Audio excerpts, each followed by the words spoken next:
There's Lopez just off camera. He's giggling to that right now. Come on over here, George. Come on, that was a cute story, wasn't it? Are you moved by that story? No, I'm just saying that how crazy is that spot that they got raccoons in the soda machine? Right. I don't think that's on the list of 5-star places to stay. That's what happens when Fresco goes out of business. You know, you got to fill the slot somehow. Hey, well, George, first off, congratulations. You have a new TV movie out, an original, Mr. Troop Mom. Yes. It's very exciting. It's on Nickelodeon. It's on Friday, and it is a original film. You know, my show is very successful. That's #1, even more popular than SpongeBob, which is amazing to most people, even to myself. That a Latino could be more popular than a cleaning utensil.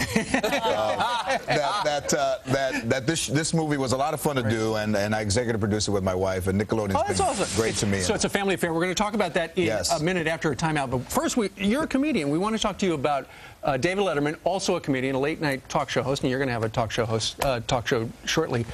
Last night he apologized again to Governor Sarah Palin, and of course last week he made that joke about inappropriate joke about Palin's daughter. Has anyone apologized to A-Rod for being assumed that he's promiscuous?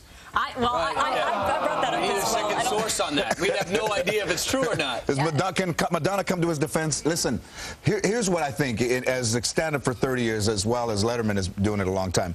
When comedians of all natures and political views ever went after somebody, it was always a politician or someone who was an adult, never a child. So there is a line. So he crossed over the line. Yeah, I believe that he did. Because it's always somebody that is over 18 as a rule. Hey, George, here's the apology. You went to bed early to get ready for your appearance this morning. So here's what it sounded like last night.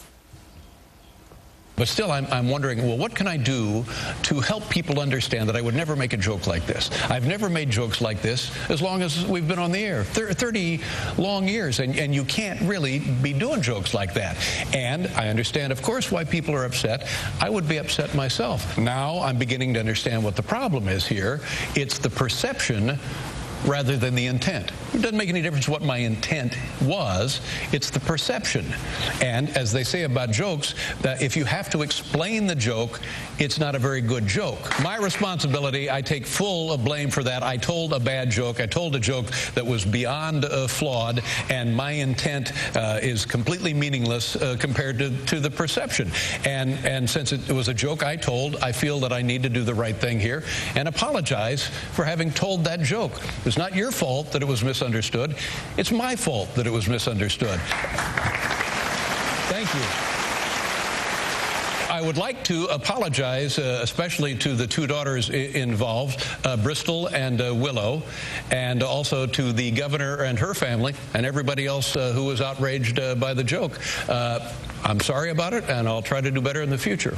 Thank you very much. Thanks, George. That is what a man does. When a man makes a mistake, a man stands up and apologizes for that. Well, some would say he would not have done that, though, had there not been this humongous outcry.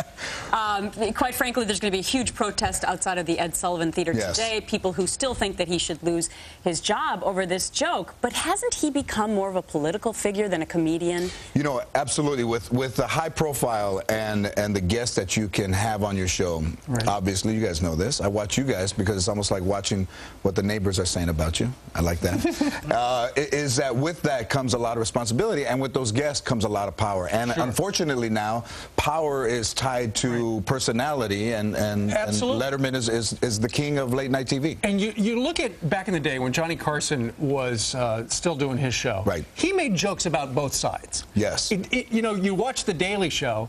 It's a lefty show. It just attacks. You think so? I gotta watch it. Yeah, it attacks to the left. Don't get that. We're highlighted on a nightly basis. I mean, yeah, that one. That's a really nice stuff about you, though. It was very funny. And you're a good sport. And you didn't make Jon Stewart apologize. George, you haven't showed it to her yet. That's right.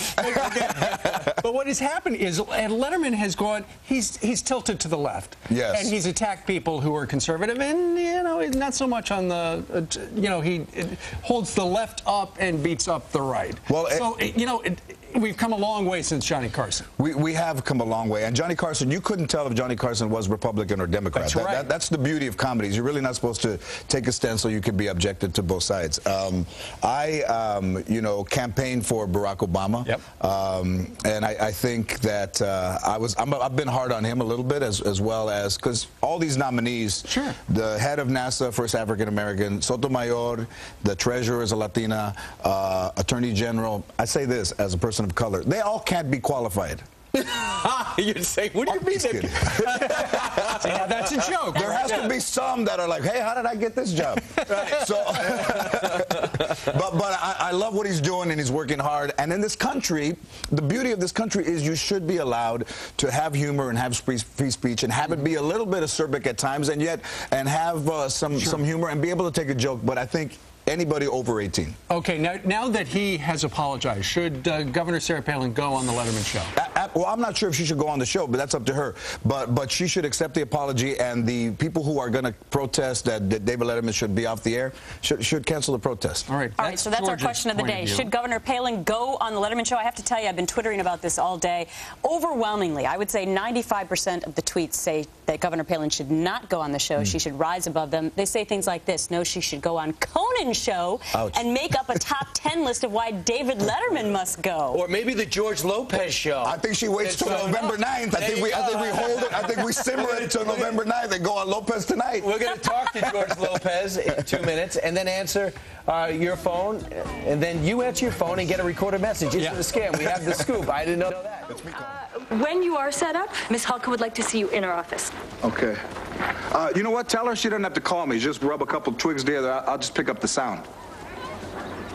Right. Okay. Want to know my Indian name? The tent. Eddie, focus on the tent. Dances with squirrels. Let's grab the little... Boop, boop. Right, that's a scene from actor and comedian George Lopez's new family comedy, Mr. Troop Mom, debuting this Friday at 8 p.m. on Nickelodeon. Now, you objectively say it's very funny. You know, it's good for kids. I mean, there's so little for kids, and everything, Touché. and even kids, the way they dress now, and the way, look, I have two problems with people, especially females. Ones that are over 55 that dress like they're young, and ones that are 12 that dress like they're 30. Right, exactly. And then sometimes the moms change the same tops. Sure. You use the same top. So, and also braces on people who are over 50 is, you waited your whole life, come on, please. Call it a lie? Screw that. I mean, you just, cover your mouth when you laugh. But I do believe it's funny, and I do believe that there's more. There should be more, because I have a daughter that's 13. That there should be more general things for kids. You know, and one of the problems, though, is humor for kids. Some of it, in fact, on Nickelodeon is a little dicey. Well, there used to be a thing on cartoons that a cartoon was safe. Now there's cartoons that you could watch that are not that are quite adult. I feel like they always have to put in the adult humor. It's the same in G-rated movies now. I take my two little kids, 4 and 6, and they're not G, trust me. Yeah. But let me talk a little bit about your late-night talk show that's also going to be starting in November. Yes. Because in light of this Letterman situation, see, people know you, George, as this family man, like this movie that you're doing.